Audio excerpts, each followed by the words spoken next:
Audrey, Quoi? on commence par quoi? Le quiz ou la On chronique? commence par le quiz? Ok. T'es sûr? Non, on commence par la chronique. Oui, on commence par la chronique. Sexe, politique, absurde, internet, numérique et gadgets en tout genre. Bienvenue dans l'école des facs.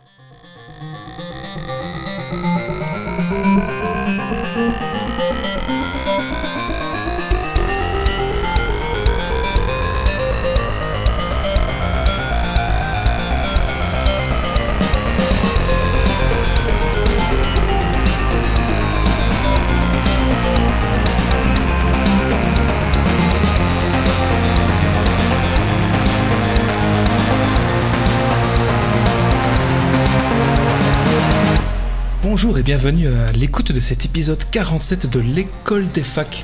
Nous sommes en comité un petit peu réduit comparé aux habitudes parce qu'avec moi aujourd'hui j'ai Émeric. Bonjour, bonsoir. J'ai Audrey. Coucou. J'ai Kepra. Bonsoir. Et Sous-X. Salut à toutes et à tous, bonsoir.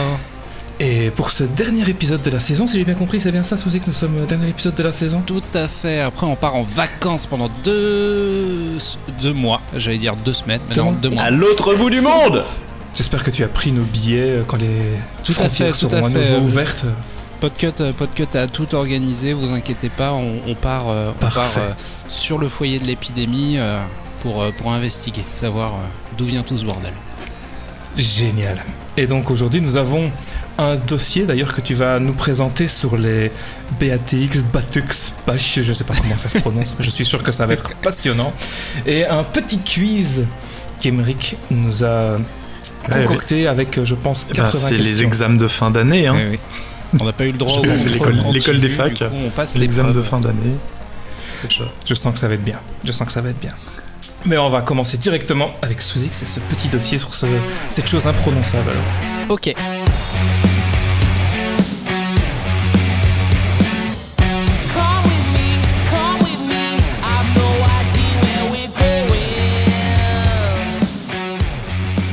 Allez, c'est bientôt l'été, du coup on va prendre un sujet léger, porteur et plein d'espoir pour l'économie mondiale. Attention, je le sais, vous le savez, ils le sachent, les GAFAM rythment nos vies d'occidentaux avec leur gros monopole. Mais en Chine, petit pays résistant encore à l'envahisseur américain, ils s'en balèquent des rois de la tech made in US. À ma gauche, les GAFAM, 4200 milliards à la pesée. À ma droite, les BATX, 950 milliards sur la même balance. Les Amerlocs ne veulent pas de produits chinois chez eux. OSEF, les Chinois se débrouillent avec leurs propres forces. Donc, les BATX, qu'est-ce que c'est? Donnez-moi un B. Baidu, c'est Google en version chinoise. Fondé en 2000 par Robin Li, c'est le 4e site le plus visité au monde. Alors j'ai vérifié, effectivement, il est 4e après Google, YouTube et Facebook, et ça fait tout pareil que son alter. Ça pèse 65 milliards, là où le grand frère en fait 742, mais ça va quand même. Allez, donnez-moi un A s'il vous plaît pour Alibaba, c'est la version Sino d'Amazon. Fondé en 1999 par Jack Ma, ça représente la plus grosse force asiatique à la bourse de New York avec 440 milliards de dollars. Donnez-moi un T, créé en 1998 par Ma Huateng. Tencent, c'est l'inventeur de WeChat et le miroir de Facebook. Les deux se tirent la bourre. Facebook représente 404 milliards avec 357 pour Tencent. On les connaît aussi comme actionnaires de League of Legends, PUBG, Fortnite et plein d'autres jeux en ligne. Ces derniers temps, ils ont beaucoup investi là-dedans. Enfin... Et des réseaux sociaux aussi. Oui, il y a beaucoup de... Je crois que certains réseaux sociaux occidentaux sont... Il y a Tencent un peu dedans. C'est possible. Snapchat notamment. Ouais, je me demande s'ils sont pas en train d'investir dans TikTok, d'ailleurs. Faudrait que je vérifie. Mais TikTok, c'est à moitié chinois, je crois. C'est chinois. C'est chinois. C'est chinois. Enfin, donnez-moi un X. Oui, mes amis. Xiaomi. C'est comme ça qu'on prononce. C'est beau, c'est magnifique. Ah bah faut demander à Kepra. Hein. Dont le principal actionnaire français est parmi nous sous le pseudo de Kepra, fut cocondé par 8 partenaires en 2010, dont, roulement de tambour, tenez-vous bien parce que c'est rigolo, Qualcomm. Qualcomm qui est une société américaine constructeur de puces électroniques pour smartphones principalement. Ce qui est assez drôle quand on sait la situation tendue entre Big Brother et sa petite sœur chinoise. Littéralement, Xiaomi veut dire petit grain de riz. Et le Mi, dans Xiaomi, ça ferait référence à Impossible Mission. D'ailleurs, je lisais une petite anecdote. Ils ont acheté le domaine mi.com en 2014, si je dis pas de bêtises, et c'était la plus grosse transaction financière pour un achat de nom de domaine. Mais j'ai pas réussi à trouver le montant. On les connaît surtout pour leurs produits high-tech grand public. Combien ça pèse ? Messieurs, dames, ça pèse 325 milliards de dollars, rien que ça. J'en oublie un, me direz-vous ? Oui. T'en oublies un. Au GAFA s'ajoute le M de Microsoft, ce qui nous donne GAFAM. Au BATX, il faut ajouter le H de Huawei. Alors, comme ça fait batch. Exactement, ça fait batch puisque le X se prononce ch. Donc, donnez-moi une H Huawei qui peut être traduit en tant que mot dissyllabique par bel ouvrage est fondé en 1987 par Ren Zhengfei qui a pour activité principale les réseaux de télécommunications aux entreprises. N'étant pas coté en bourse, nous n'avons que son chiffre d'affaires s'élevant à 120 milliards de dollars en 2019. Petit à petit, l'entreprise devient connue pour deux choses principalement. Elle est le deuxième constructeur mondial de smartphones et le symbole de la guerre technologique que se livrent froidement les États-Unis et la Chine. L'affaire des antennes 5G et l'interdiction d'utiliser des technologies américaines touchant de plein de fouet cette société ne vous est sûrement pas inconnue si vous nous écoutez régulièrement. Bien sûr. Alors oui, ces BATX ne valent qu'un quart des GAFA. Oui. Mais ils sont entrés plus tardivement dans l'ère Internet, fin 90, début 2000, et sur un modèle chinois. Là où l'Internet à l'américaine, c'est free hugs et liberté, on sait bien qu'en Chine, les portes sont verrouillées, laissant la grande place du marché offerte aux sociétés jouant à domicile. Grosse différence aussi, bien que privé, l'État est sûrement dans l'ombre à aider ces multinationales, là où les pères fondateurs prônent le libéralisme et ne s'immiscent pas financièrement dans les GAFA. Alors, je dis ne s'immiscent pas, différemment, dirons-nous. Qui plus est, seulement 60% des Chinois seraient connectés à Internet, soit 800 millions de chinoutes. J'ai inventé ce mot, je ne sais pas si ça existe, mais je trouvais ça mignon. Ce qui représente environ un quart des surfeurs du web. Sur 1,4 milliard d'habitants, ça laisse une belle marge de progression rien qu'à l'intérieur du pays. Aujourd'hui, la Chine de Mao s'en va en guerre et commence doucement mais sûrement son avancée sur le marché international. Et qui c'est qui flippe ? C'est la bande à Picsou. Les BATX affichent des croissances de tarba. 56% pour Ali, voire même 67% pour le petit grain de riz en 2018. La concurrence arrive et elle a faim.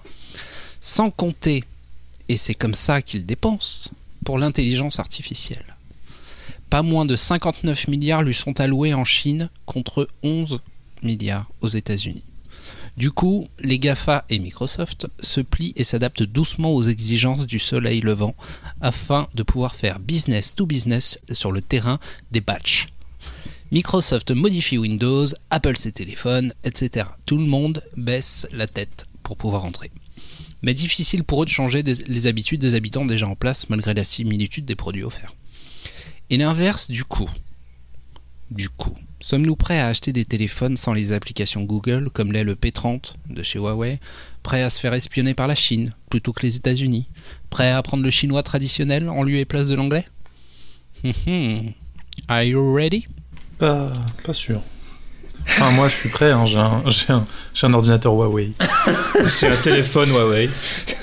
Fourni par mon employeur. Depuis qu'Emeric a un appareil Huawei, il pense chinois et donc il comprend que on aime bien la contre-plongée en Chine, qui est très flatteuse pour les mentons, étant donné que la webcam est intégrée dans les claviers des portables. Ouais, c'est ouf, ils ont absolument voulu en mettre une. Ils auraient pu la mettre dans l'écran, en bas de l'écran, ça aurait été tout aussi peu flatteur, mais il y aurait au moins, 2 cm de plus de recul. Comme ils le font chez Dell, oui. Non, mais qui ici n'a pas déjà consommé d'au moins un de ces groupes ? Il y a quelqu'un qui n'a consommé ni Huawei, ni AliExpress, ni WeChat, ni Xiaomi ? Oui, non. Bah non, tout le monde a consommé, je pense. Parfait. On est déjà, ça y est, on est déjà. On est sale. En salle. De toute façon, même en le voulant pas, Oui, Huawei de toute manière.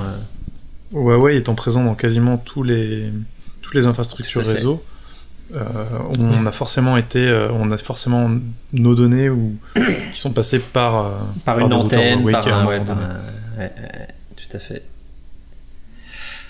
Non, mais je voulais dire de côté consommateur, AliExpress, ça se consomme de plus en plus quand même, je pense, en France, en tout cas pour des publics comme nous, j'ai envie de dire. Mais c'est vrai que ça fait. Alors, Vas-y. je reviens sur le conducteur et je vois que tu disais le P30 est sans application, c'est le P40. Le P30, il est sorti encore à temps. Oh, bah bravo. Ah, bah, j'avais. Ah, et c'est le Mate 30 qui est sorti sans... Oui, le Mate 30, pardon. Et ils viennent de sortir Et une nouvelle version, le Mate du 30 P30. Pro, qui, lui, a P30 le droit aux il les a. applications, parce qu'il utilise du vieux matériel. Il utilise, en fait, le nouveau P30 Pro, c'est juste l'ancien avec une nouvelle couleur. Donc bon, il utilise donc tout ce qui était Service Google. dans le Ouais. ancien. Voilà, donc il a toujours les services. D'accord, donc autant pour moi, c'était le P40. Mais donc c'est le P40, le dernier flagship là qui a rien. Et je sais pas, mais apparemment c'est pas encore convaincant. Bah, ils essayent de trouver des astuces pour subvenir en fait au remplacement des apps. Donc ils ont contacté les grands groupes, donc Facebook et tout ça, pour leur demander de faire des apps pour les mettre sur leur store à eux. Alors certains ont dit oui, je crois qu'il y a déjà Snapchat qui a dit oui, Facebook aussi. Et pour le reste, en fait, ils essayent de feinter en passant par les applications mobiles. Mais bon, l'expérience est pas tout à fait la même. Non. Par des web apps. Les web apps. De toute façon, il y en a qui risquent d'avoir... Enfin, je sais pas si c'est... Mais en fait, c'est pas Huawei qui n'a pas le droit d'utiliser de la technologie américaine. Ce sont les boîtes américaines qui n'ont pas le droit de faire du business C'est ça. avec Huawei. Et donc, les services Google, comme pour utiliser les services Google, il faut que Huawei paye un truc à Google. Et du coup, Google dit, je peux pas recevoir votre argent, donc vous ne pouvez pas utiliser mes services. Oui, mais il y a que Huawei qui est pénalisé. Et c'est là où c'est marrant. Oui.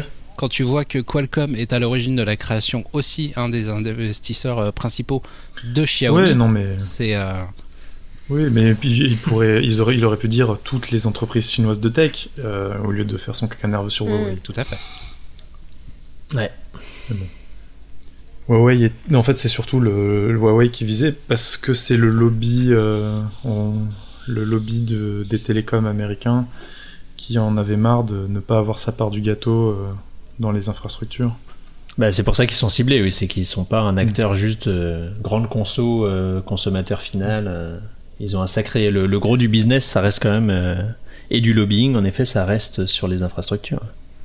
Ils vont être malins, ils vont finir par créer une société spin-off totalement indépendante et donc avec laquelle les entreprises américaines auront le droit de faire du business et puis voilà. Mais donc pour répondre à la question, suis-je prêt ? Non. Et pourquoi ? Et à ne pas utiliser les applications Google et pas les services Google, simplement parce que ça marche pas bien. Oui, alors... Mais sinon, me faire espionner par la Chine, je pense que... vu que j'ai un téléphone Xiaomi et un ordinateur Huawei, c'est bon. Hein. On va dire, je pourrais être actif et ne pas du tout ne pas les acheter. J'aurais pu choisir d'autres choses, mais... Tu contribues déjà au Au parti, final, j'ai un peu renoncé, quoi. C'est un peu comme faire espionner par Google. Je me dis, c'est trop tard. Bon, est-ce qu'il est trop tard ? Voilà. Je suis pas certain. Quand tu vois toutes les alternatives qui commencent à fleurir un peu partout pour te configurer l'équivalent d'un Google Drive, des calendriers, des mails, etc. Enfin, t'as de plus en plus de solutions. Oui, mais ça demande pour l'instant, ça demande un investissement en temps personnel qui est... On est d'accord, qui n'est pas attrayant, on va dire. C'est toujours Et le en même débat avec compétences les aussi. remplacements des...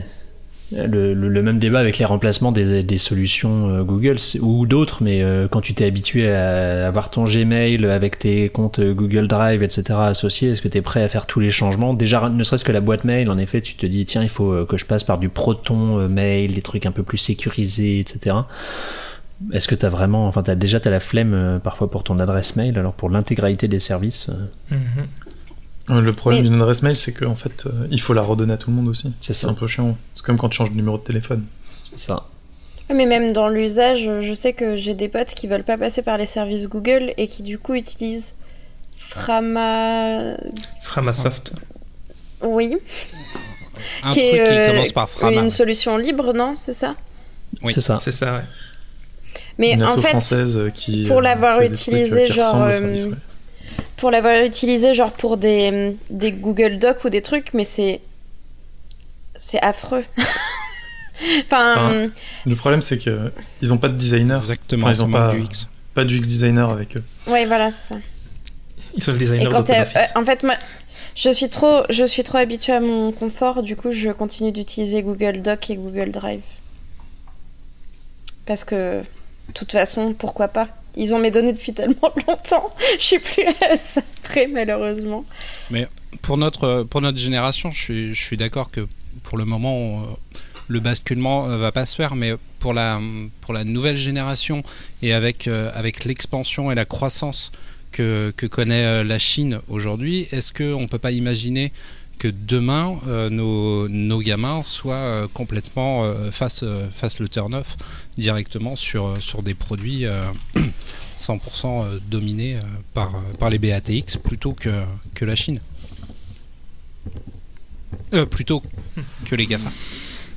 Je sais pas, je pense que là de toute façon on est très quand même sur on a beau dire le monde avant, après confinement, le local, je sais pas quoi, les crises, etc. Pour l'instant, on voit que ça reste quand même les mêmes approches et on le voit dans les commentaires. Les gens veulent du local mais moins cher. Et dès que tu parles d'argent, si les gens veulent moins cher, ils continueront à rester sur les solutions moins chères plutôt qu'à essayer d'être un peu plus éthiques, je pense. Donc en effet, il y a des chances que ça reste quand même dans qu'est-ce qui est le meilleur rapport qualité-prix. Et finalement, il y a des logiques aussi à ça, hein, quelque part, quand tu te dis que ton truc qui est labellisé Apple ou Samsung ou autre, peut-être que Samsung c'est moins pire parce que c'est un peu plus direct, mais ils sont fabriqués dans les mêmes types d'usines avec des conditions qui sont pas forcément meilleures. Si tu te préoccupes surtout de la manière dont c'est fait, à part en France, t'acheter un Fairphone par exemple, t'as pas non plus beaucoup d'options éthiques. Donc si tu sors de l'éthique, autant aller au rapport qualité-prix le plus intéressant. Je pense que c'est assez humain. Donc tu parierais. Et pour le coup, tu parierais là-dessus? Je parierais pas grand-chose, mais ça me semble être une suite logique et une raison pour laquelle pour l'instant du Huawei et les autres réussissent à se développer. Après, ce qu'on constate quand même, c'est que au fur et à mesure de leur implantation dans le marché, à concurrencer les gros acteurs, ils finissent par, en tout cas sur la partie téléphonie, s'aligner en termes de tarifs et à monter en gamme et à se retrouver avec des offres initialement où ils plaisent beaucoup parce que c'est les téléphones à 200, 300 euros et qui finissent à avoir des cœurs de leur gamme dans les 800 euros où on se rapproche quand même. Bon, les autres augmentent un petit peu aussi, donc ils sont à 1000 au lieu d'être à 600 il y a quelques années, mais on se retrouve dans des tarifs qui sont un petit peu plus prohibitifs et qui permettent pas de te dire c'est la marque du smartphone pour les pauvres. Ouais. Mm-hmm. Ouais, ils ont bien soigné leur image. Hein. Les derniers Xiaomi, là, le Mi 10, il était à 1000 balles au lancement, je crois, et pareil pour les Huawei, au lancement, ils étaient à 1000 balles les flagships. Ouais, ils ont bien remonté leur... Et c'est pour ça qu'ils relancent leur marque, les Huawei avec Honor, Xiaomi avec les Redmi, et pour avoir quand même cette partie un petit peu plus low cost, mais ils veulent quand même aller taper sur la concurrence avec les Américains et des offres à des tarifs assez conséquents. Donc en effet, est-ce qu'ils vont réussir ce passage à la montée en puissance sur du plus haut de gamme. C'est peut-être ça où en effet, si continuait à y avoir des polémiques et des décisions politiques qui faisaient qu'on n'avait pas l'accès au même service avec ces marques-là, mais je pense que c'est plus un caprice temporaire à la tête des États-Unis d'Amérique qu'un truc qui va être démocratisé partout. Je reviens juste rapidement sur l'image de marque, mais c'est vrai que j'ai été dans le magasin Xiaomi qui est dans les Halles, je crois, à Paris. Et pour le coup, c'est vraiment un showroom propre et qui fait pas marque chinoise cheap de contrebande ou je sais pas tu veux quoi. dire que ça fait très Apple Non mais en vrai ça fait vraiment Apple Store mais de chez Xiaomi et c'est vraiment quali et tu sens que les produits c'est du haut de gamme, c'est pas moins haut de gamme que dans ton Apple Store ou quoi et genre ça change vraiment de l'image que je sais pas si vous avez eu ça ou quoi mais que mes parents m'ont dit de les Chinois c'est bon que pour la contrefaçon ou des trucs comme ça dans les produits chinois de type genre téléphone ou des trucs comme ça. Enfin moi j'ai mes parents qui m'ont beaucoup dit ça quand j'étais gamine en mode je préfère prendre des trucs de marque américaine ou quoi plutôt que des produits chinois alors que aujourd'hui je pense que la tendance est complètement différente. Et c'est ça l'une des forces de toutes ces marques là, c'est de réussir maintenant ils se mettent à faire beaucoup de marketing mais ils ont réussi quand même à se construire des réputations de qualité sans dépenser les budgets faramineux des compagnies américaines qui font que tes parents et le consommateur de manière générale se dit ah là là c'est forcément bien c'est ça. Et Xiaomi se fait une marge ridicule sur ses produits, donc c'est aussi ça qui joue, c'est que le produit en lui-même a des raisons d'être assez similaire des autres, vu qu'il joue pas tant sur abaisser la qualité du matériel pour baisser les prix, mais il joue sur une marge infinitésimale en jouant plus le volume. C'était quoi, 10 millions de produits vendus dans la première minute suite au justement le dernier Mi 10 ou je sais pas quoi. Enfin, c'était le record en termes d'écoulement de téléphone lors d'une soirée d'annonce. Ça reste quand même assez impressionnant. J'ai hâte de voir comment ça va évoluer. Et oui, si on peut avoir un retour ou pas des applications Google par exemple chez Huawei, mais qu'est-ce que ça change ? Qu'est-ce que ça va vraiment changer au niveau du marché ? J'ai du mal à me le représenter en fait. Aucune idée.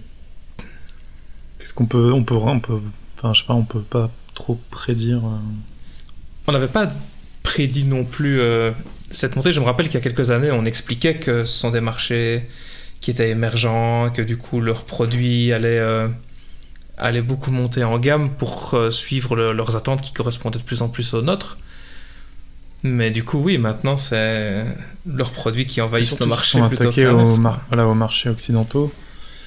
Après, il y a un truc, c'est que une image de marque, ça met du temps à se changer. J'ai en mémoire Acer qui, à une époque, on va dire dans les années 2007, 2008, 2009, faisait des portables d'une qualité, des ordinateurs portables d'une qualité discutable.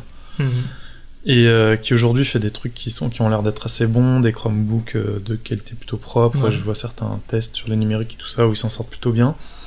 Et pourtant, vu que j'y ai pas touché du Acer depuis des années, puisque c'était vraiment trop pourri à une époque, j'ai encore l'image d'un truc pourri et j'imagine que je suis pas le seul.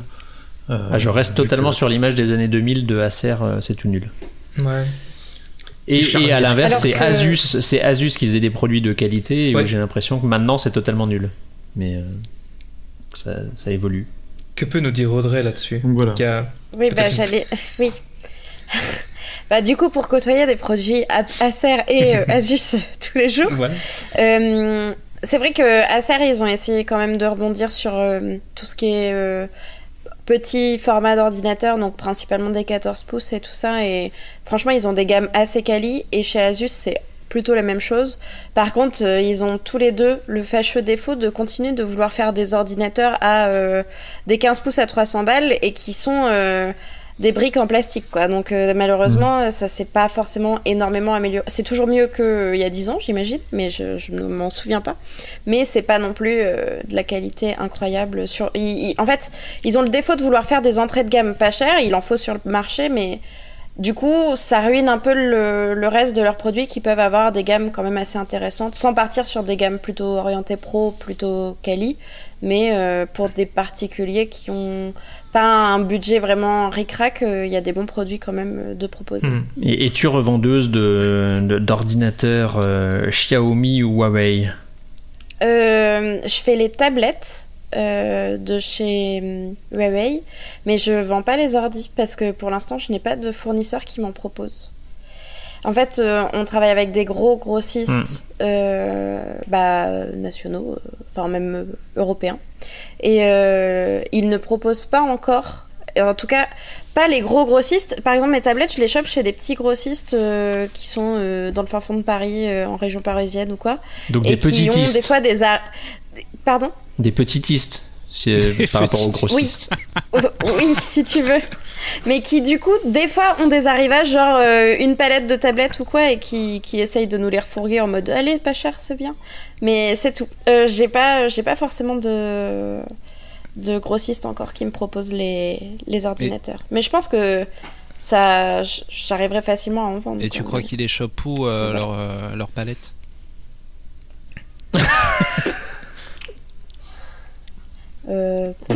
Je sais pas, moi. Sur Alibaba.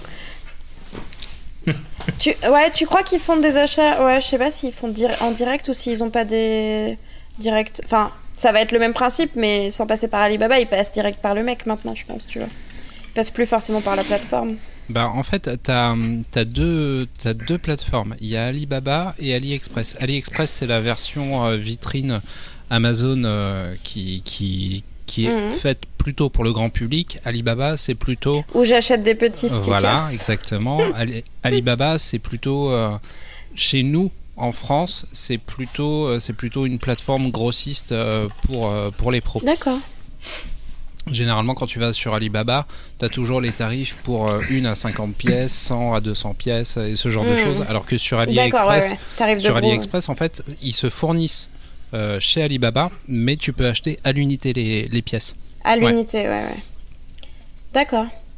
Donc il y a mais bien dans tous moyen les cas, que tu commandes tes PC directement. Mais mon père ne veut pas. Donc mon père, chef de l'entreprise, ne souhaite pas commander directement... je vais caricaturer de manière textuelle, mais il ne veut pas commander chez les Chinois parce qu'il va avoir des soucis avec la douane et en plus le matériel, on peut pas le renvoyer et patati patata. Ce que j'ai du mal à lui faire comprendre, c'est que tout est produit à peu près au même endroit, donc les produits qu'ils aient un packaging ou quoi, voilà. Mais c'est aussi une question de normes, tu sais, de législation, de normes électriques ou des choses comme ça, normes européennes. Est-ce que ton père écoute ce podcast? On veut rester dans le droit chemin. Non, je crois pas. Parce que tu voulais te moquer de comment j'imite mon papa. C'était peut-être l'occasion de lui passer un message. Et est-ce que moi, mis à part le fait qu'il y a 10 ans, effectivement, on s'imaginait pas que la Chine en serait là aujourd'hui avec cette volonté, ce premier pas en avant de vouloir s'ouvrir au marché occidental, vu que tout s'est fait quand même très rapidement sur un modèle chinois, comme je dis dans la chronique, c'est-à-dire ils restent enfermés chez eux, pour eux, ce qui leur fait déjà une base ultra solide d'utilisateurs. Parce que ils sont à 1000 milliards contre 4200 milliards pour les GAFA qui eux se sont étendus partout en Europe, et l'Europe est un marché très important pour les GAFA. Est-ce que cette tendance de la Chine à vouloir s'ouvrir de plus en plus sur le monde extérieur va, d'après vous, continuer avec cette croissance à 2 chiffres comme on peut voir pour ces 4 grandes marques, ou est-ce que ça va se faire étouffer par les GAFA qui éventuellement vont vouloir riposter en bombant les muscles comme le fait aujourd'hui Trump avec sa petite guerre contre Huawei. Apple a déjà commencé la riposte là avec la sortie de son dernier iPhone où c'est pas sous Steve Jobs, je pense, mais même s'il y a beaucoup de choses depuis que Steve Jobs est parti qui ne seraient pas arrivées, mais c'est pas sous Steve Jobs qu'on aurait vu un iPhone à 400 € sortir basé sur du truc d'il y a combien, 3-4 générations et où tu te dis tiens, on va aller taper sur les pauvres qui veulent vraiment l'expérience Apple, et on le voit dans la pub où on a cette personne assise qui est face à son packaging et qui le voit et qui ouvre le précieux, et donc clairement c'est face à ce contexte de produits avec des rapports qualité-prix assez intéressants. Ils sont un petit peu forcés maintenant de ne plus voir uniquement le côté purement élitiste, mais quand même de jouer sur, au moins en passant par nous, t'as le mieux de ce qui se fait, et au moins dans ton esprit petit consommateur qui aime bien quand même la marque à la pomme.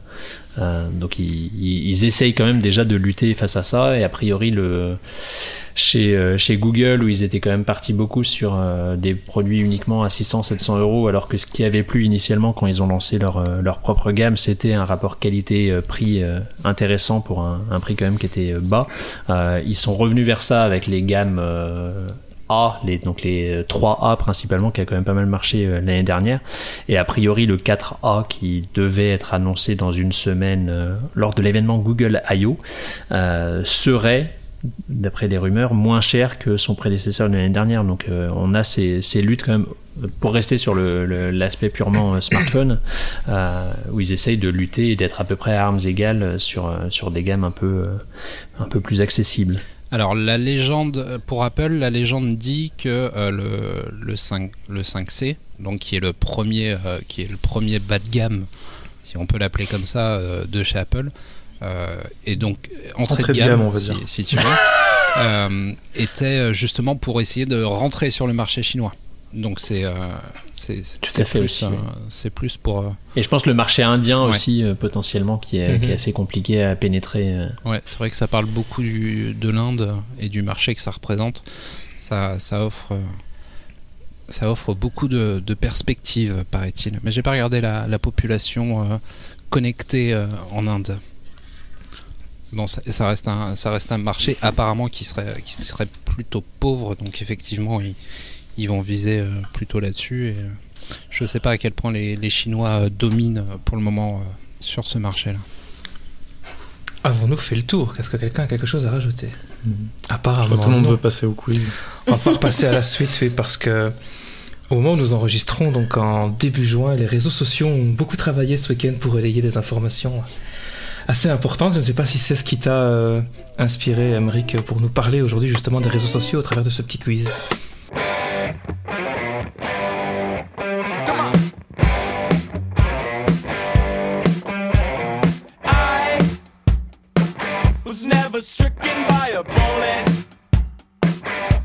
Donc en fait, ce sera l'examen de fin d'année de... J'ai pas révisé. Pour savoir si vous pouvez passer. On n'est pas dans la même classe. On avait dit que c'était contrôle continu. Il n'y a pas de confinement pour l'école des facs. On est en mode confiné depuis le début. Mon doigt est au-dessus de la touche espace depuis 25 minutes prêt à buzzer, donc c'est chaud. Donc voilà, vous avez le petit buzzer, vous êtes bien tous connectés. Le burger. Et on fait ça comment? On fait ça par équipe? On est chacun pour soi? Alors, comment on fait? Moi, j'ai prévu de noter vos réponses, les réponses que vous donnez sur... Enfin, de noter vos points à chacun sur votre propre colonne sur le document. Je sens que ça va être humiliant. Donc voilà. Et donc on peut faire en équipe si vous voulez. De toute façon, alors qu'est-ce que vous préférez? Vous pourrez chacun ça pour sa peau ou en équipe? Est-ce que vous êtes prêt à remettre dans les mains d'un petit camarade votre passage en année supérieure? Est-ce qu'il y a un super banco à la fin qui fait gagner une équipe? Non. Mais est-ce qu'il y a le super méga banco après le super banco? Non, malheureusement, non. Mais par contre, il y a des questions où vous pouvez Mais on gagner gagne des quoi points d'ailleurs? bonus. Parce que tu nous fais un quiz, mais on gagne juste de vous avez- passer à l'année prochaine. Vous gagnez le droit de revenir. Vous pouvez gagner une nuit avec Drumly. Ouh, caliente. L'équipe qui perd se voit déconnectée du Discord. Ha. Donc toi, t'as Bah- décidé que c'était en équipe et Suzix a décidé que c'était en individuel. Donc on... Bon, bah, Non, on je- fait je- équipe. je- On fait équipe. D'accord. Celui qui perd fait les prochaines chroniques en septembre. J'avais prévu Bon, de la ça va. préparer, donc ça me fait pas peur. Moi aussi. D'accord. Allez, c'est bon, on a déjà 2 losers. C'est bon, on a gagné. Mais quand même essayer de gagner. Bon, alors, donc, du coup, chacun pour sa peau. Ouais, chacun pour sa Oui. peau. Allons-y. Allez, c'est parti. On va commencer par une petite question d'échauffement. Selon vous, quel réseau social est le plus utilisé parmi les gens de 50 ans ou plus? C'est génial. Sous X. Facebook. Bien, bonne réponse. Pour Sous X. Je l'ai fait. Je l'avais aussi. Je l'ai fait. Bah, moi aussi, mais bon, vous êtes trop rapide. Vous avez trop l'esprit de compétition. Et maintenant, on va voyager dans le temps. On va partir avant les années 2000. Ah, En parce un temps qu'en que plus, les y a- moins de 20 ans ne peuvent pas connaître, puisque on va parler de Caramel. non mais alors, écoutez, je veux des bonus pour les questions qui concernent des années où je n'étais même pas Ça en s'appelle la capable culture d'écrire sur générale, le madame. clavier. Ça s'appelle la culture générale. D'accord. Je retiens, Alors. Emmerich. En quelle année, selon vous, a été lancé Caramel? Je dirais en 97. Ah ça Eh n'existe oui, pas. C'est bien en...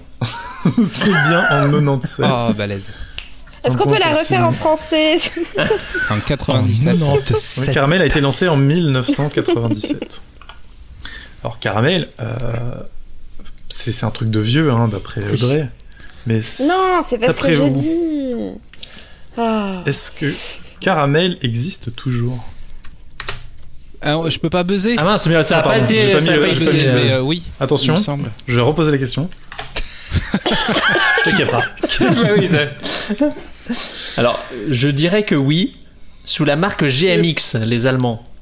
Eh bien, j'allais dire, il y a un point bonus pour si on me donne le nom. Oh complet. Et- Après avoir appartenu à Lycos. Lycos, ouais. Tout à fait. Mais il n'y avait pas de point bonus pour Lycos. Alors, je reset. Hop. Je ne ferai plus avoir, j'espère. Quelles étaient les fonctionnalités clés de Caramel? Attention! Il y en a plusieurs, et si plus vous me donnez de réponses, plus vous aurez de points. Alors, j'en ai noté 3. Donc sous X, si tu m'en donnes 3, tu gagnes les 3 points. Alors, Et s'il en donne que 2, on a la chance de Ouais. faire les 3 le ou comment mail, ça se passe? le chat, et je crois qu'il y avait des jeux aussi. C'est aucune de ce que j'avais noté, mais je te les C'est vrai. accorde. Mais du coup, Simon, Bah, il y avait des Ouais, salons, tenter il y sa avait chance. les communications privées. Et je ne sais Il pas. en putain, manque troisième. plein. alors je vais peut-être mal formuler Je ma pense. phrase. C'était les fonctionnalités, on va dire, différenciantes de Caramel. Ah, c'est pas pareil. Ah. Je retire mon buzz, je n'ai aucune réponse. Retirez ce buzz. Du coup, Kepra, tu m'avais dit un Fonctionnalité truc. différenciante. Ouais. Pour le chat, en tout cas, c'était l'ASV qui était présent par défaut. Mhm. Donc on connaissait l'âge, le sexe et la ville de la personne. Ça, c'était très différenciant. Il y en a un point pour Kepra. Simon, tu m'avais dit Sa quoi? communauté francophone qui était quand même très très Il massif. rajoute Il un avait Ouais, pas dit ouais, ça. ouais. Il avait pas dit ça. Il a reformulé sa question entre temps. Oui, mais J'ai bon. pas reformulé mes réponses. Bref, non. Et en fait, c'était les smileys spéciaux. Ah, ouais. je Les me alias. Les salons privés. Non, les smileys et les alias, j'avais noté Oh, les alias. aussi. Et les salons privés. Et ça, Suzy, on en avait parlé. C'était très basé sur le chat Caramel, du coup, hein, ce questionnaire. Oui, tout à fait. D'ailleurs, quel est... attendez. Attention, ça va aller très vite, puisqu'on en a parlé. Quel était l'acronyme phare de cette époque? Simon. ASV. Simon. ASV. Point bonus si tu me dis ce que ça veut dire. H-Sexville. Wow, wow, wow, wow, wow, wow. Bravo. J'avais déjà 17 ans quand c'est sorti. Comme quoi, on était chaud à l'époque. Calme-toi. Hein. Ça allait vite. Hein. C'est vrai. Et en fait, du coup, Kepra, elle les a évoqués, mais qui possède aujourd'hui Caramel? Les Allemands. Bah, je... Pardon, merde, pardon. Alors, Pardon. les Allemands. Bah, vas-y, Suzy, que Les j'ai Allemands, Quel est le nom de la GMX. société qui les possède? Et non, GMX, Ah, c'est une merde. marque de cette société, ce n'est pas la société qui possède. Du coup, Simon. Non, cancel. Je partais Du sur coup, Kepra. GMX. C'est one and one. Et enfin, Audrey, du coup, as-tu une réponse à donner? Lycos. La fille qui n'a rien suivi, rien compris. Malheureusement, donc. Non, mais je sais que c'était avant Lycos. C'était donc... Pourquoi j'ai que 5? Pourquoi j'en suis à la 7ème et que j'en ai que la 6? Est-ce que tu as une question J'ai un sur la souci, dans fabuleuse l'ordre des artiste qui a écrit une chanson sur Caramel? Non. Non. Et en fait, la société s'appelle donc United Internet, donc 0. Ah, je croyais que c'était one and one le nom de la boîte. D'accord. Ah, One and One est une marque de United Internet. Par contre, One and un One, truc c'est qui me- c'est aussi un chagrine. hébergeur, non? Je Tout à crois, fait. ouais. Et, D'accord. et registrar. Simon. Est-ce que ça existe toujours? C'est Kepra et qui a gagné ses 2 points. Et les fonctionnalités clés. Plus ce quiz avance, plus je me dis que c'était une mauvaise idée d'encourager Emmerich à faire un quiz. Non, mais en parler fait, il y a un de truc trucs récents. qui me... Si on parle de TikTok, tu pourras me battre, y a pas de souci. Ah oui, d'accord, en fait, bon, j'en suis à la 6ème ligne, et pas à la 7ème. Parfait. C'est juste que le comptage de points, c'est pas mon spécialité. Dada. C'est comme le MMA. Donc, on va passer à un truc plus récent. Mhm. Oui, pas de reset, le buzzer. Facebook. Audrey, à toi.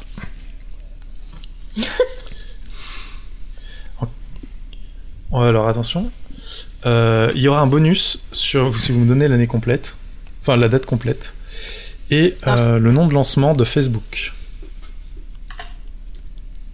Ok, Google. Kepra. 2004, The Facebook. The Facebook, donc 2004, donc 2 points pour Ah Kepra. merde. Ouais.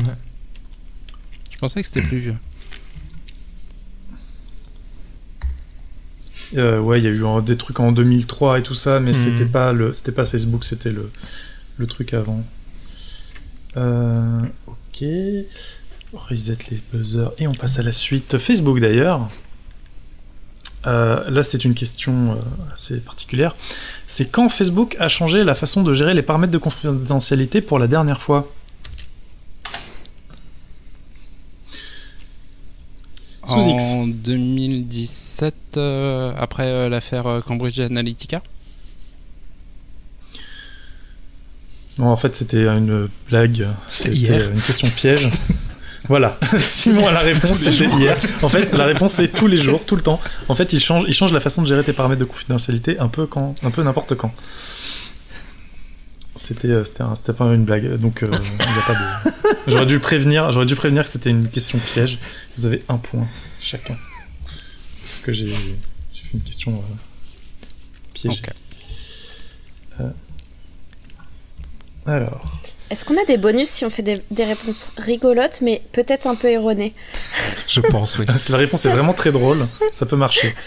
La question est sérieuse. Quand Attends, les Facebook buzzers. s'est-il ouvert à Reset, tous les gens de- reset. On Pardon. n'entend rien. Quand Facebook s'est-il ouvert à tous les gens de plus de 13 ans? Bonus point si vous donnez la date complète.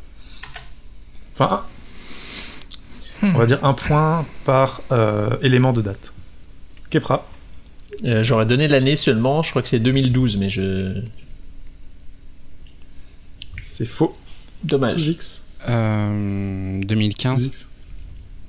Oh, c'est tardif ça. Audrey. Là, je veux des précisions sur la question. C'est quand ça te Facebook concerne s'est ouvert, particulièrement. À quand tous les Facebook gens de s'est plus de ouvert 13 ans. à tous les gens de plus de 13 ans. Ouais. 2008. Parce que avant- Non. Ah. Et donc Simon, Euh... c'est plutôt. Ouais, Belle stratégie de Simon. Laissez-les Tu dis quoi? Moi, je dirais 2007. Et non, c'était 2006. Ah. Le 26 septembre 2006, Facebook s'est ouvert à tous les gens qui avaient plus de 13 ans, alors qu'avant c'était réservé d'abord aux gens de Harvard, puis après aux gens d'autres universités Ivy League américaines, d'accord. puis Je aux croyais que gens 2006 d'entreprises c'était les majeurs et qu'ils américaines. avaient rajouté après les jeunes. J'ai cru que c'était le sens de ta question initialement, ouvert à tous les gens hors université. Mais les 13 ans m'a enduit d'erreur. Alors, Facebook est, comme vous le savez, Reset, le premier reset, réseau reset. social du monde. C'est ce que j'allais dire, mais vous êtes trop efficace. Donc c'est le premier réseau social du monde. Et il y a donc beaucoup d'utilisateurs. À 100 millions près, combien y a-t-il d'utilisateurs actifs mensuels? Mensuellement, pardon. Aucune idée. C'est pas le total sur le mois, mais c'est le nombre de gens qui y vont au moins une fois par mois. Kepra. 2,2 milliards. Non, c'est à toi sous X. Moi je vais dire c'est plus. Tu dis c'est plus 2 milliards 450 000. Audrey, c'est à toi. Eh ben, je vais. plus. C'est plus. Oui. 2,6 milliards. C'est pile. Oh là là. Tant tout pile. Je réponds pas souvent, mais. Parce que si tu ratais ton coup, je mettais juste un au-dessus, c'était bon quoi. Et tu gagnes Oui, la bah non, mais vitrine. c'est pour ça, faut y aller de 2 en 2. Là, j'étais resté sur les chiffres du trimestre précédent avec le 2,2 milliards. Ils ont bien boosté. Chaussettes. Utilisateur actif, c'est un truc de J'ai ouf. cherché des chiffres récents. Enfin, Et la définition d'activité sur Facebook est assez relative. Hein. Et par jour, c'est 1,7 milliard. Ce qui reste C'est des impressionnant. gens qui passent au moins une fois par jour. Ce qui reste impressionnant. Ouais, je pensais qu'il. Mais en effet, si jamais tu es logué sur un service via Facebook et que tu accèdes Il te à ce considère. service, tu es un utilisateur actif. D'accord. Ah oui, Facebook. d'accord. Ok. Ce qui est logique. Je me disais, il y a que deux. Enfin, normalement. Donc il y a tous les 2 joueurs de millions. Candy Crush sont actifs sur Facebook. Voilà, même si tu ne vas jamais sur le Candy Crush. Mais si t'es logué. Voilà, même si tu es logué via Facebook, tu es un actif Facebook. Les sites d'information sur Enfin, lesquels les commentaires sont activés, tout ce genre de choses. Tout ça, ça compte. Ça. Dernière question sur Facebook. Reset. Je réinitialise les buzzers. Vous connaissez le bouton like, le fameux bouton like de Facebook. Quand est-il apparu un point par élément de la date complète? Sous X. 2009. Un point. Ouh. Je peux tenter le mois. C'est 2009. Tu peux tenter le mois. Mai 2009. Le 5 mai 2009. Non, Attention, tu peux perdre tous tes points si tu te trompes. non. C'était le 9 février 2009. Alors, Facebook c'est fini, on va passer à son grand Après concurrent, avoir dit que celui c'était qui l'a détrôné. Google+. Ah, et là, Kepra est Google content, Web. c'est son réseau social de cœur. C'est bien Google+. Attention, pareil, là, j'attends la date complète pour 3 points, sinon un point par élément de la date. Le lancement de Google+. Merde, je vais me tromper, mais bon. Kepra, 2011, c'est 2011. c'est le lancement, c'est l'annonce. Ou c'est Oh, l'ouverture c'est le lancement. publique. Le Le jour où lancement. t'as créé ton compte. En mai. Non, Ah, dommage. Ça devait être en... c'était juin 2011. 28 juin 2011. Ah, c'était j'allais pas loin. dire 28 mai. On n'est Fuck pas shit. loin de son anniversaire. Eh bien, passons à la suite. Google Plus est mort. Reset. Et donc, c'était quand la mort de Google+. Kefra. Avril 2019. Bien joué, 2 points pour Ah J'allais ouais, dire trop c'est tard, pas plus moi. vieux la mort de. J'aurais dit le 29 juin 2011, moi.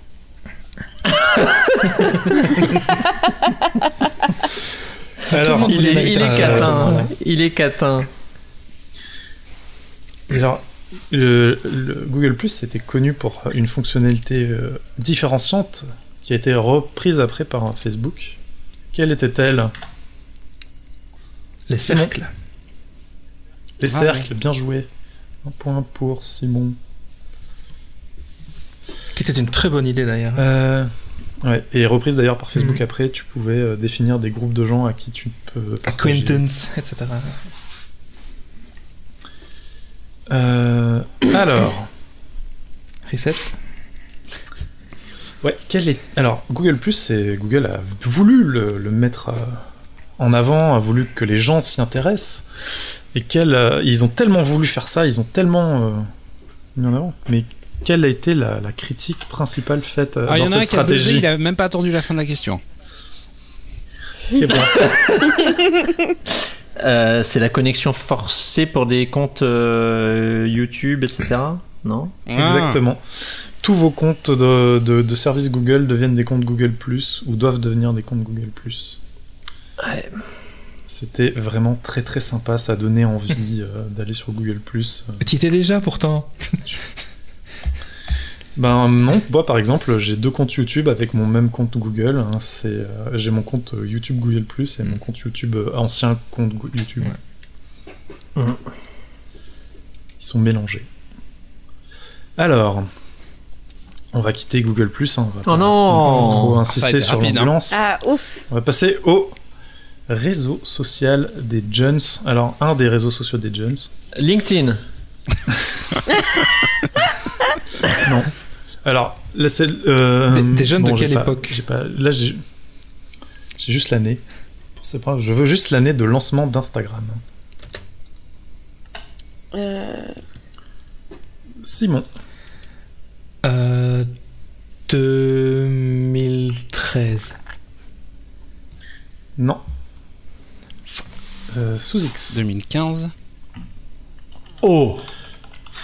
Le lancement d'Instagram 2015. Wow. Sans dis donc. Bah ça a commencé Kepra. à buzzer à partir de là. Je dirais 2011, mais sans grande certitude. Et non plus. Audrey. Vous pouvez répéter vos propositions? Non. Non. Là, il y avait du 2013, 2015 et 2011. 2012? Ouais. Oh, je suis pas passé loin, hein, je pense. Non plus. C'était Non. 2010. Ah. 2010. Fuck shit! Ah, Fuck shit. 2010. Et oui, c'est vieux. Hein. Ah ouais. Alors, Enfin, le ça n'appartient saviez-vous à Facebook que depuis 2012, mais quand même. C'est ça. Alors, à votre avis, en fait, c'était une exclue iOS au départ, Instagram. Et on pouvait y accéder sur Android à partir... Non, même pas, je crois, depuis le téléphone, depuis le navigateur. Mais du coup, quand est apparue l'application Android? Bonus point pour la date complète. Quand ils Simon. ont été rachetés par Facebook. Alors, la date? Alors, Quand ils ont été rachetés Alors, par la Facebook, date. c'est une date très précise. Et si tu nous donnes le je veux montant une d'achat, année au moins. Et ça, par contre, je pense que Je c'est veux une 2013. année au moins. Donc, l'année 2013, de l'application Android, tu dis 2013? Eh bien non. Mais enfin. Sous X, 2012. c'était Ah, 2012. yes. Si tu veux tenter, tu peux tenter le mois pour gagner plus de points. Disons novembre. Et non, c'était Ah, bon. avril.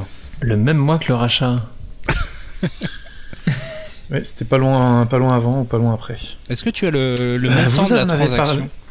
Ah mince, tu parles de rachat. Vous en avez parlé du montant du rachat. Il était de combien? Ah non.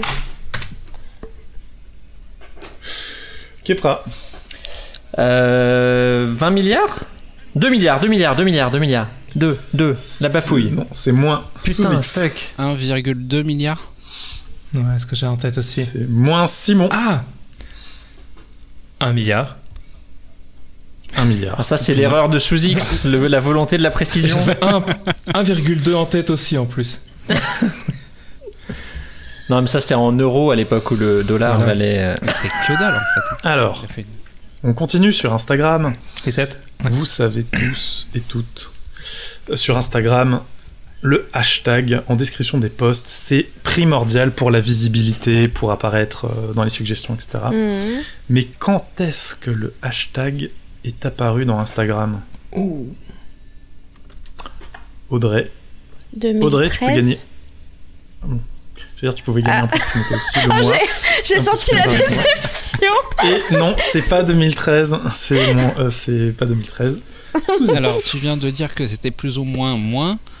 Donc, Ouais. si ça a été racheté en 2012 par Facebook, je dirais.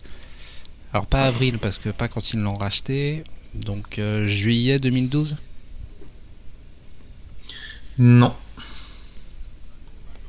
Comme j'avais donné l'indice, c'est moins. Kipra. 2011, l'année où c'est né, selon moi. C'est né en 2010. C'est né en 2010. mais Non, bien j'avais sûr. dit que c'était né en 2011. Voilà. Et si tu as le mois, tu peux gagner un point supplémentaire. Bah, ils aiment bien faire des trucs en avril, non? Non, c'était en janvier. Alors, attention. Là, ça va être ça va pas être au buzzer. Reset quand même. Au cas Ça où. va être.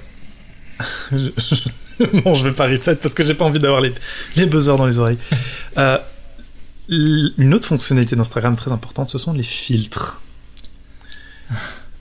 Bon, ça va se faire aux enchères. Combien de filtres Instagram pouvez-vous me citer ? Oh, les cités. Aucun, donc je les connais pas. Donc je vous laisse. Interdiction de sortir votre téléphone. Même les personnes qui n'ont pas leur caméra. Ah bah tu veux que je la mette Attends. Ah, mais ça va laguer, je vous préviens. Je ne connais absolument pas les noms des filtres. Alors, le plus connu, c'est le sépia. Ouais, je peux. Non, je peux. Mais il s'appelle pas Sepia. Je pense que je peux en Ils ont citer des noms, 4. ils ont des noms bien particuliers. Je pense Ils que ont des noms je bien pense que je peux particuliers. citer Tokyo, Cairo, Melbourne et Jakarta. Alors, Mais ça c'est les filtres des stories, non? C'est ça? C'est les filtres visuels. Non, moi, je sur parle des n'importe quelle filtres. photo. je parle des filtres qui sont dans Sur les photos. quoi. les filtres photos, pas les filtres en réalité augmentée. Melbourne. Putain, mais je croyais qu'ils les avaient supprimés moi-même les filtres. Et en fait, aucun des trucs que tu n'as cités ne sont dans la liste. Comment ça? Simon, je suis désolé. C'était les anciens? Tu es le maillon faible. Ou Ou je tu les as vois cité des d'ailleurs, filtres peut-être. Snap. Je les confonds avec une autre application. Je suis en train d'essayer de créer une photo sur Instagram. Et je ne vois que les filtres.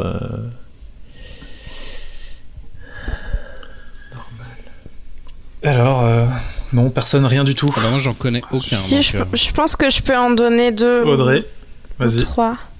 vas-y. Je sais qu'il y en a un qui s'appelle Moon, comme la lune. Oui, Moon, tu en as un. Je crois qu'il y en a un qui s'appelle Rise, R-I-S-E. Oui. Et il y en a qui ont des noms de villes, mais je sais pas lesquels. Ok. Et ben, ça t'en fait 2, ça fait 2 points. Ça fait 2 points pour Audrey. Et ceux que j'ai en tête, ce sont ceux qui sont intégrés dans mon téléphone Huawei, justement. Ah bah voilà. Ah. Et il y a notamment, je vais en citer un peu au hasard en descendant par ordre alphabétique, 1977, Amaro, Early Bird, Effet, Ouais. Hudson, Oui. Nashville, Perpetua, Sierra et le fameux X Pro 2. et, Le et fameux. le toaster aussi. Oui, X Pro 2 qui est, je crois, un des plus utilisés avec Sierra et Nashville. Ok, eh bien, on va refaire un saut dans le temps, dans le passé. Voilà un truc, j'appelle ça un réseau social parce que c'était quasiment ça, hein, ça faisait un petit peu office. On va parler de Usenet. MSN Messenger. Ah non. MSN Messenger. Ah. C'était un petit peu le Le nouveau caramel. le Discord le Discord d'autrefois. Nouveau caramel, ouais. Quand a été lancé le MSN Messenger?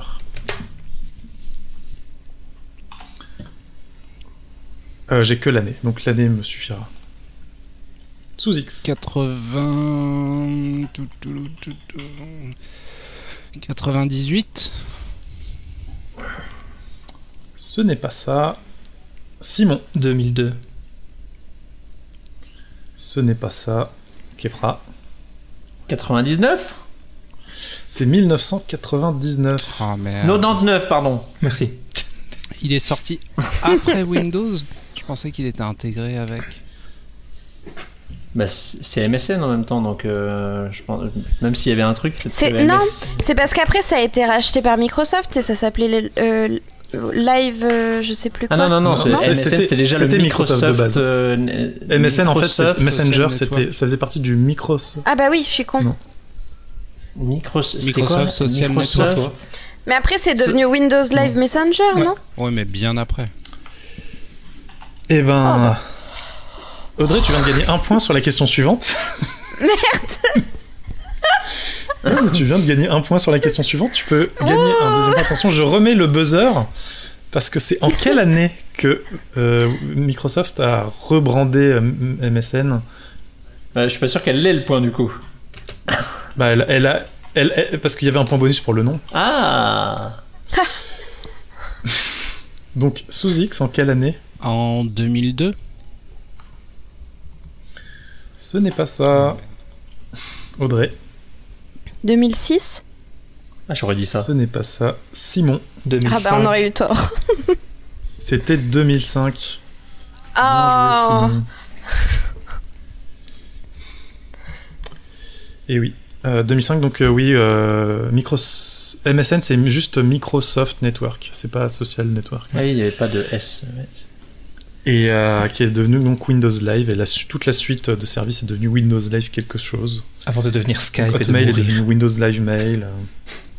Voilà. Avant de devenir Teams, après Skype, après. Ouais. C'est compliqué.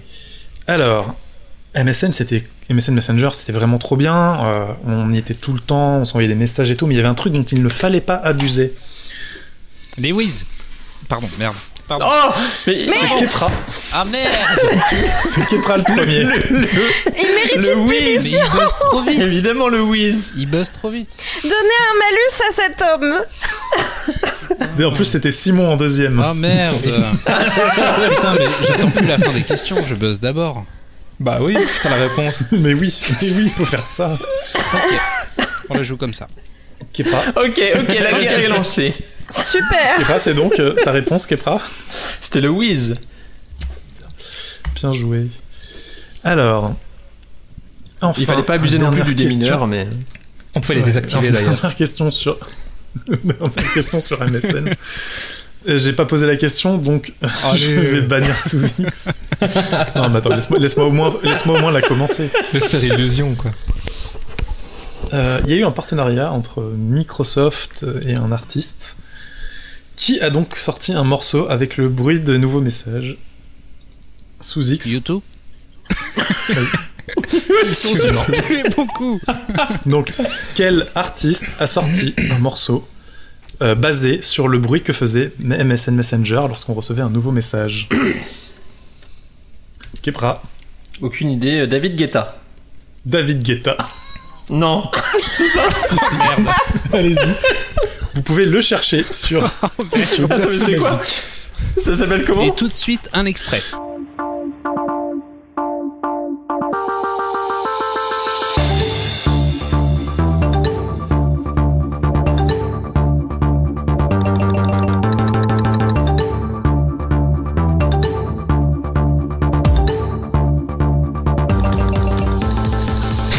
Non, franchement, si tu nous le mets, c'est bien. Ouais, je mettrai. David Guetta remix MSN en 2007.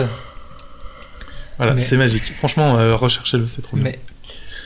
Mais, D'accord. Tadadam. Et tu tombes sur un article où il y a des Tadadam. captures de Tadadam. son Skyrock blog. Hmm. Son Skyblog. Alors, là, on va faire passer rapidement sur deux réseaux sociaux sur lesquels j'ai fait un peu l'impasse. MySpace et Reddit. Donc, pour un point, en quelle année a été lancé MySpace? Sous X. 2005. Pourquoi Je sais tu pas. rigoles à chaque fois, toi? Je sais pas. T'es toujours très, Euh. très récent par rapport aux dates, en fait. C'est pour ça, je pense. Je pas. dirais 2003. Mais c'est 2003. peut-être encore avant. Un point pour Kepra. Kepra qui est sur une série là de 3 réponses. C'est impressionnant. Et enfin pour un point, on n'a pas encore fini, mais pour un point, en quelle année a été lancé Reddit?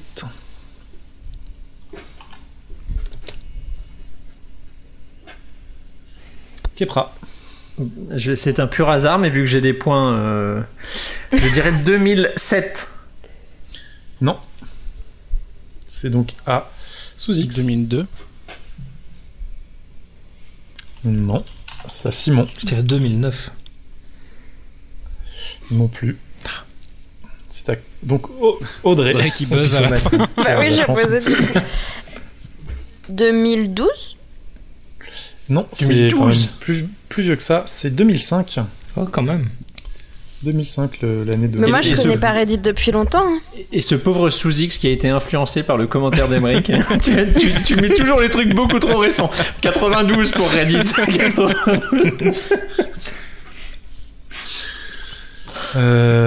On va passer à l'autre réseau des Jones, Snap. celui sur lequel Facebook a tout pompé Snapchat. pour pimper Insta. Il n'y a pas de point pour ça, Sous-X. D'accord. C'est donc Snapchat, bien sûr. Pour un point, en quelle année a été lancé Snapchat? Simon. 2013. Wow. Non. Kepra. 2007, je reste sur ma lancée, mais ça doit être plus récent. Non plus. Je donne un indice pour... Sous X. Le 8 avril 2014. Ah ouais. Non plus. Bon. Audrey. 2011. 2011. Un point. Bravo. pour Audrey. Oh, c'est vieux en fait. Je me souviens de l'avoir installé sur mon iPod Touch. Mais je pense pas que je l'ai installé quand il est sorti, mais j'essayais de me remettre en tête, genre, j'avais quel âge à ce moment-là. Ils auraient dû accepter Alors, le rachat. Hein. Dommage. Snapchat Bah, il proposait pas beaucoup, il a proposait donc 4 changé a donc changé un petit peu de stratégie et donc décidé d'élargir ses horizons. Et ils ont donc lancé des lunettes. En quelle année Snapchat s'est donc changé de nom et s'est lancé dans la vente de lunettes, et c'est donc renommé en Snap Inc., qui fournit donc Snapchat et des lunettes. Kepra. Je dirais 2016. 2016, c'est 2016, un point pour Kepra. Et question suivante. Comment s'appellent ces lunettes qui ont la particularité, j'ai oublié de le dire, d'avoir une caméra intégrée sous X? Snapshot. Non. Kepra? Lens. Non, ça c'était Google. Et c'était la fonction de... Ça existe toujours d'ailleurs, c'est la fonction de reconnaissance de trucs par la caméra, par Google. Simon? Snap Glasses, allez à fond. Original. Non. Et Audrey, tu peux... Elle s'y attendait pas. C'était... En tout cas, ça nous a marqué. Hein. J'ai peur de dire une bêtise. On a tous dit une bêtise, Vas-y. donc vas-y. Spectacle. Spectacle. Est-ce que c'est ça, hein Ouais, Spectacle, exact. oui. Les spectacles. Bravo. Wow. Ah bah tout de suite. Quand ça date d'après les années 2010, c'est plus D'ailleurs- facile. D'ailleurs, Très belle remontée d'Audrey. maintenant, c'est tout récent. À l'occasion du confinement, Snapchat a fait un retour sur le devant de la scène sur les sites d'information, mais pour une raison un peu glauque. Quelle en est cette raison?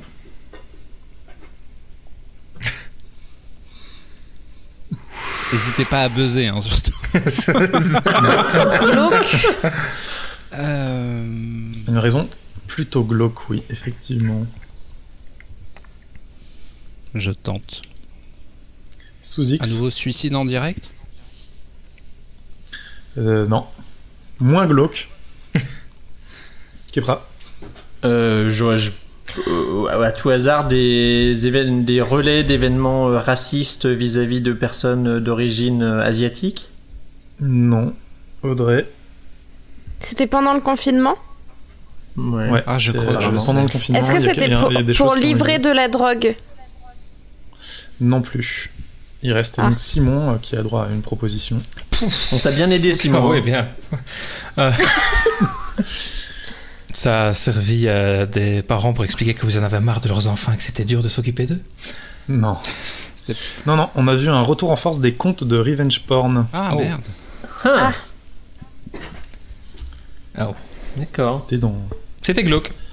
J'ai pas vu passer ça. On va passer rapidement sur Tumblr. Oh, dur. Très rapidement, en quelle année a été lancé Tumblr?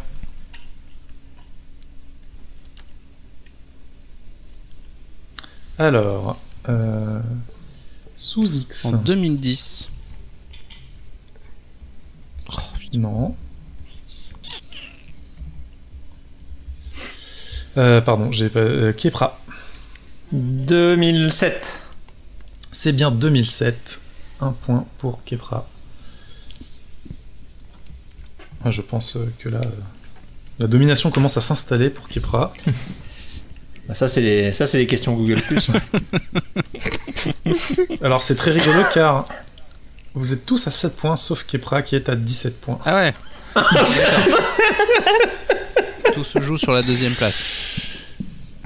Tout se joue sur les dernières questions qui vont concerner Twitter puis YouTube. Donc, Twitter, vous le savez, c'est un réseau... Enfin, c'est pas vraiment un réseau social, hein, c'est plutôt un site de microblogging. Twitter a été fondé en quelle année?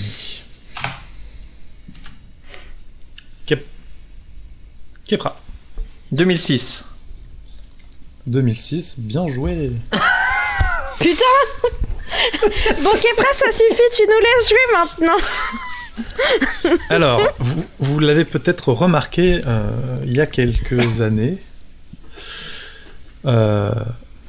Twitter a laissé tomber l'étoile pour le cœur. Ils ont laissé tomber ce qu'ils appelaient les faves pour en faire des likes tout bêtes, comme sur Facebook, comme sur YouTube et tout ça.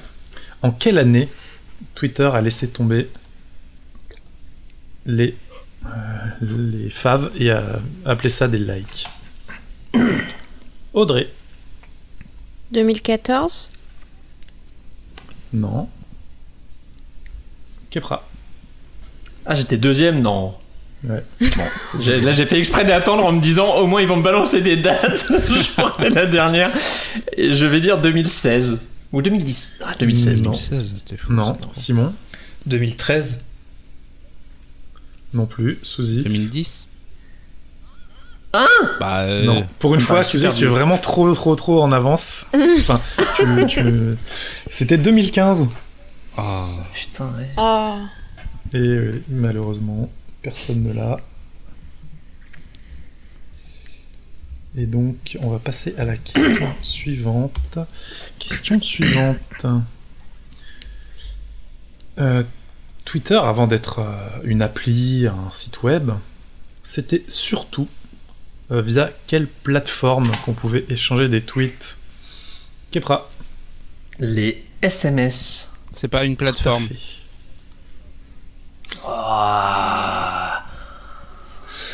Ah, ça joue. Oui, mais toi, tu réponds avant qu'on te donne la parole, alors, hein? Chacun son tour.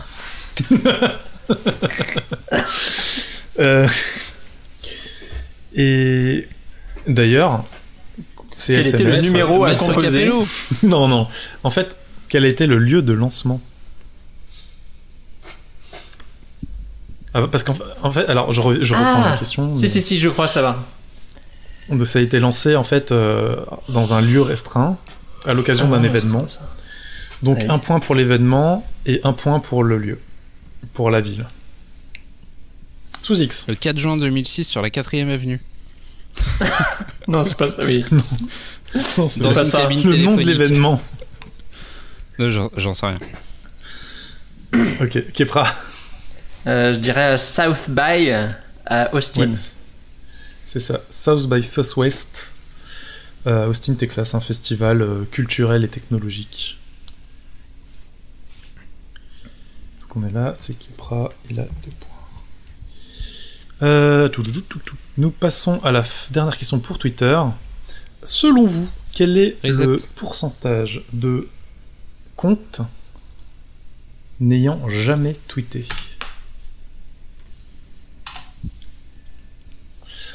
Je vais prendre à 5 près.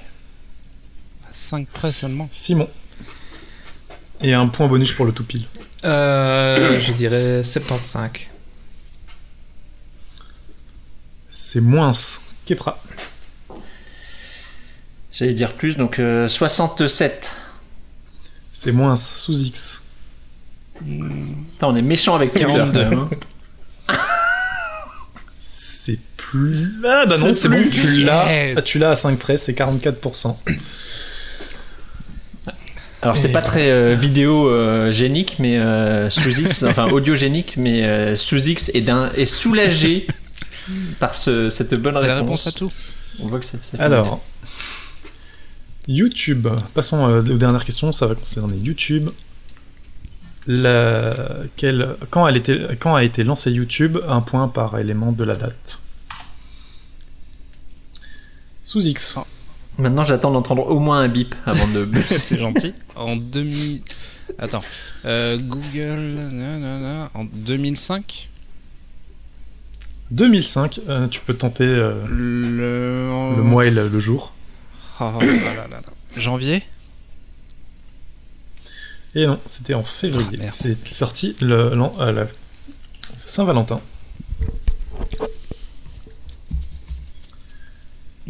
J'ai bien mis le point à sous X, parfait.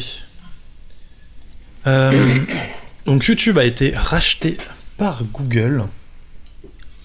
Et quand YouTube a-t-il été racheté par Google ? Bonus point pareil. Si non, j'avais pas attendu un bip. Je laisse ma place si jamais je suis le premier. Si tu laisses ta place, ça veut dire que tu ne répondras pas. Ah si, je laissais le premier tour. Non. T'as déjà trop de points qui est prêt. Tu as buzzé, donc c'est ton tour est là. C'est maintenant. D'accord. Si tu passes, tu pars à la chasse. C'est 2006. Oui, c'est 2006. Ah, ça a été racheté vite en fait. Ouais. J'allais donner du détail sur l'acquisition, mais c'est peut-être la question suivante. Alors Non. La question suivante, c'est pour 1,4 milliard de dollars à l'époque. Le saviez-vous ? Il existe sur YouTube une fonctionnalité sur les vidéos longues qui, au bout d'un moment, met un message. Voulez-vous poursuivre la lecture ? La vidéo sera bientôt mise en pause. À partir de combien de minutes ? Ah, allez, on va dire à 5 près. Ce message apparaît-il ? Minute d'inactivité, hein. Évidemment. Sous X. 35 minutes ? Eh ben, c'est à 5 près, c'est 38 minutes. Bien joué, sous X. Ok. Tu as l'explication ou pas ? Je sais pas, j'imagine que c'est des soucis d'économie. Parce qu'une vidéo longue, c'est lourd à charger, à transmettre dans les tuyaux, et donc si les gens ne sont pas actifs... leur bande passante leur coûte cher. C'est un peu comme Netflix, quoi. C'est pas pour que tu rates pas la fin de ton épisode, alors, c'est parce que ça leur coûte cher. Exactement. Et que ça tue la planète, c'est pour penser à l'environnement, évidemment. Oui. Alors, dernière question. Allez. Reset les buzzers. Par le passé, il y a environ une vingtaine de pays qui ont bloqué YouTube, mais qui aujourd'hui l'autorisent. Notamment, je sais, si vous ne le saviez pas, l'Allemagne et la Finlande ont à une époque bloqué YouTube. Mais aujourd'hui, il reste des pays dans lesquels YouTube est bloqué. Combien de pays ? Oh merde. À combien près ? Allez. Non, enfin...